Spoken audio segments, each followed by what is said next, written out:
ассалому алайкум ва раҳматуллоҳи ва баракатуҳ. Хуш омадед дӯстони азиз ба шабакаи қадамшои сӯев. Барои пешрафти шабака ҳатман дар навор лайк гузошта ва обуна шавед. Фикри худро дар зери навор нависед. Дӯстони азиз, аз шумо миннат дорем. агар шумо хоҳиши сафар ба ватан доред, намедонед аз куҷо билети арзон харидорӣ намоед, марҳамат, номрое ки дар болои экран мемонам дар телефонотон сахранӣ карда, метавонед ҳар лаҳзаи хоҳед телефон карда билети арзон дастрас намуда ва ба ватан сафар кунед. дар гузаште ки имрӯз пешкаши шумо мегардонам, чунин навишта шудааст: салом акай қадамшои сӯев, ман як мухлиси ҳамешагии шумо ки ҳамеша қиссаҳои шуморо пайгирӣ карда гӯш мекунам. раҳмат барои шумо ки чунин заҳматҳо мекашед, барои мо каме ам бошад дарсу ибрат мешавад. ба хулосае омадам ки саргузашти талхи худро ба шумо ирсол намоям, то ки ба дигарон паҳн кунед, ба дигарон дарсу ибрат шавад, асосан ба ҷавондухтарон, ҷавонписарон. хулосаи гап, қиссаҳои зиндагӣ. суратҳои занамро дар телефони ҷӯраам дидам. падару модарам мехостанд ки маро бо духтари таги чашм кардаашон хонадор намоянд, вале мани аблаҳ якравӣ карда ду поямро ба як мӯза андохтам ки духтари дӯстдоштаамро ба занӣ мегирам. падару модарам бо дили нохоҳам хостгорӣ рафта арӯси писандидаи маро келин карданд. ҳамсарам бисёр духтари чақону дидадаро менамуд ва ман аз шодӣ беболу пар парвоз мекардам. вале аз тӯи домодиамон 5 моҳ гузашта буд ки дӯстонам маро ба дамгирӣ дар оғӯши табиат даъват карданд. кош мемурдаму намерафтам ва ба сарам чунин ҳодисаҳои нанговар намеомаданд. хулосаи калом, ҳамроҳи бачаҳо дараи ромид дамгирӣ рафтему қасд кардагӣ бар ин телефонам ба об афтиду аз кор монд. аз як ҷураам хоҳиш кардам ки телефонашро диҳад, то ба хона занг зада аз ҳолу аҳволи модар ва ҳамсарам бохабар шавам. алишер чизе нагуфта телефонашро ба ман дароз кард.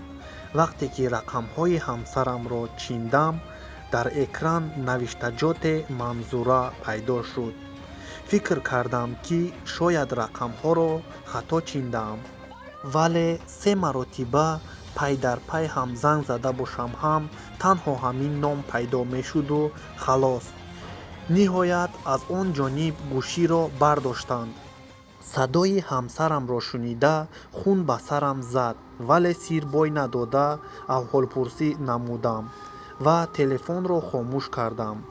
ҳамсари ман Манзура не, Майлуқо ном дошт ва ман ҳайрон будам ки чаро Алишер рақамҳои ӯро бо номи Манзура дар телефонаш сабт кардааст. аз бачаҳо дуртар рафта саҳифаи суратҳоро кушодам. телефони Алишер пур аз аксҳои ҳамсари ман буд. бо баҳонае худро нотоб ҳис кардан, бо бачаҳо хайрухуш карда ба шаҳр омадам ва рост бо компания рафта рӯйхати зангҳои телефони ҳамсарамро бардоштам. маълум шуд ки занам рӯзи дароз на танҳо бо Алишер, балки боз бо чанд марди дигар низ чақчақ мекардааст. шайтон васваса мекард ки сари ин зани хиёнаткорро аз танаш ҷудо кун, вале барои як зани бевафои хиёнаткор сӯхтан намехоҳам.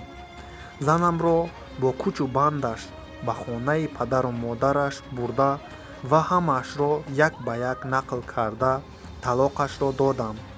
баъди 2 моҳи хонавайрон шуданам, падару модарам маро бо як духтараки хоксори деҳотӣ хонадор карданд.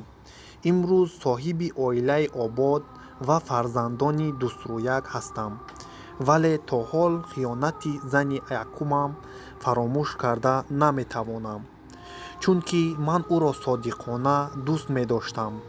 ба ҷавонон гуфтаниам ки дар интихоби бахт саросема нашаванд. духтареро ҳамсафари зиндагиатон интихоб карданӣ бошед, аввал ӯро нағзакак санҷед, то мисли ман фиреб нахӯред. ва аз шумо эҳтиромона хоҳиш мекунам, ки фикрҳои худро нисбати чунин хиёнаткорҳо дар зери навор нависед, то ки ман фикрҳои шуморо фаҳмам. аз шумо миннатдорам. ҷомӣ ҳастам аз ноҳияи Қумсангир.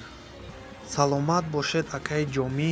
беҳад қиссаи шумо чӣ тавре ки гуфтем қиссаи нанговар беҳад аламоварам буд, ки на танҳо писар на танҳо духтар ба қадри хушбахтӣ намерасанд. афсӯс мехӯрам. боқӣ худованд ҳамаи шуморо нигаҳбон бошад. барои пешрафти шабака ҳатман лайк ва обуна шавед. наворро ба дӯстонатон бифиристед. хайр, то наворҳои дигар. сарбаланду хонаобод бошед, дӯстони ман.